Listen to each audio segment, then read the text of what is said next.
great for LA.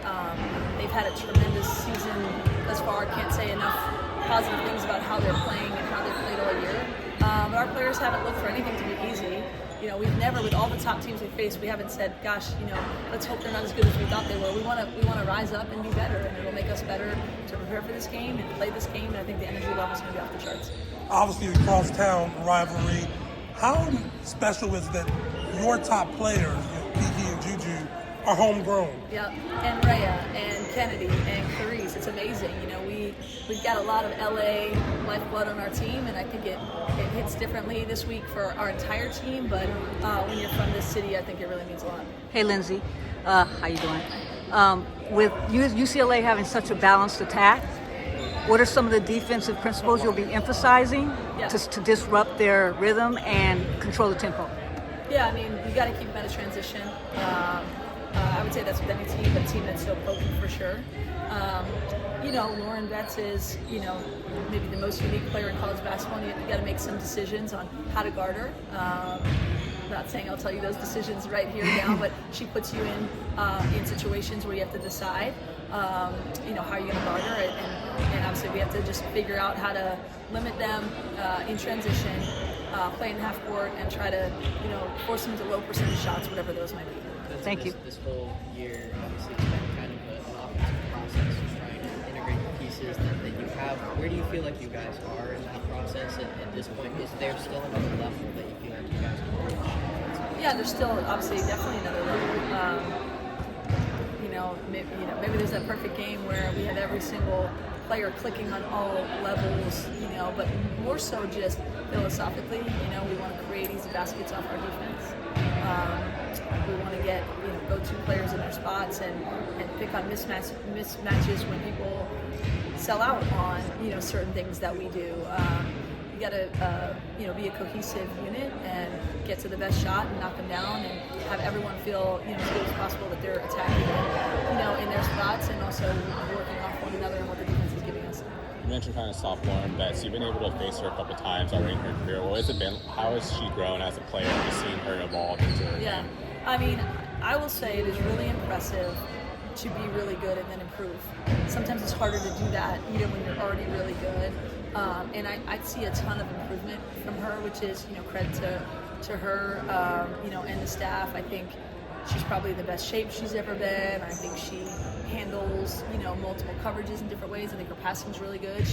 She's was already good, but she's improved, which has obviously helped UCLA take a step and probably be the best that they've ever been, although they've been very good in the past years as well. Juju obviously struggling a little bit with the shot around last year for you. You saw it, come out a little bit that what have you seen from her just going into this matchup? How she's prepared, where she's at? Oh, she always prepares. She's always going to be ready. She's a competitor. She's locked in on what we need to do. And there's no one who competes harder than Juju. With LA becoming I have a question from a producer, the Center for Women's College Basketball, and Kelsey Plum joining the Sparks. How has this happened? I think Kelsey's going to be at the game. That's what I've heard. How has it happened? Investment. I think I can speak to our administration. Really wanting women's basketball to be great. It starts there. Then I think young women across the country and those who are here saying I can get everything I want in the college basketball experience here in LA. Having great competitors. Who wouldn't want to be in LA? If you're a free agent in the pros and you kind of get to choose, your market. Who wouldn't want to be here as a place to live, but also as a market to showcase, your talents and play basketball? I think there's a lot of reasons it's happened. It's almost my question is, it's almost surprising why it hasn't happened sooner. Like, where's College Game Day? They should be out here this week. For real, games. Right? This is definitely, quite literally the place to be. Is it sustainable? 100%. To have high-level basketball in LA, year in and year out, of course. Can you just talk about what you're expecting from the environment on Thursday? I think it's going to be wild. A packed Galen is like nothing else. I still have chills when I think about the UCLA game last year. And, every seat was taken in that building. Here it might rain, so hopefully that doesn't keep anyone from coming. Like I need Angelinos to toughen up about the rain and to come out even if it is a little wet. This team is 5-1 against ranked opponents. Of course, rankings can be kind of up and down. so that doesn't necessarily show competition.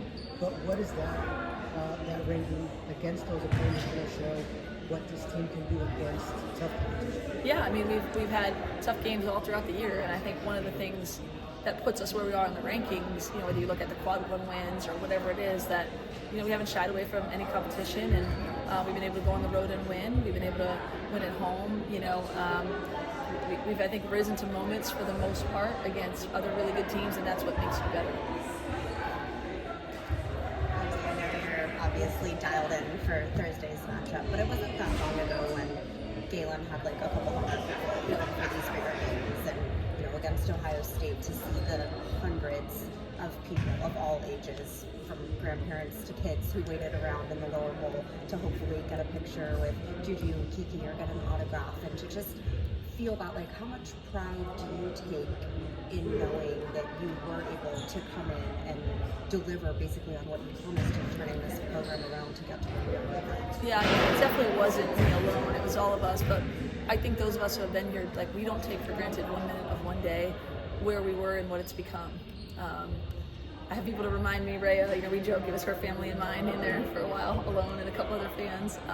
But I was one of them. Yeah, you were one of them too. Yeah, a lot of people that know what it was like. So we never take that for granted. I have so much pride in it all the time, of what this feels like now, of how magnetic our players are, that they come to see Juju and then they want to be Juju and Kiki and Rhea. Like, it really is powerful. I think there's been, like I said, an investment from our administration to help us get there.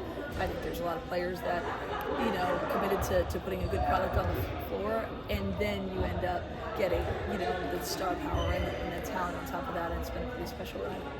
You got a great rebounding team, but how do you beat vets on that board? Box her out.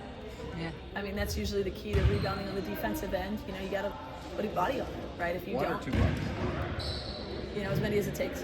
Coach, do you have a hard time sleeping leading up to this game? Do you sleep well? Or? I never sleep quite well. I've got a 2-year-old, I've got a 7-year-old. They're amazing kids, but they're not great sleepers. But yeah, sleep a little less UCLA week for sure. Thank you. Thanks, you guys. Thanks, Coach. Thanks, Coach.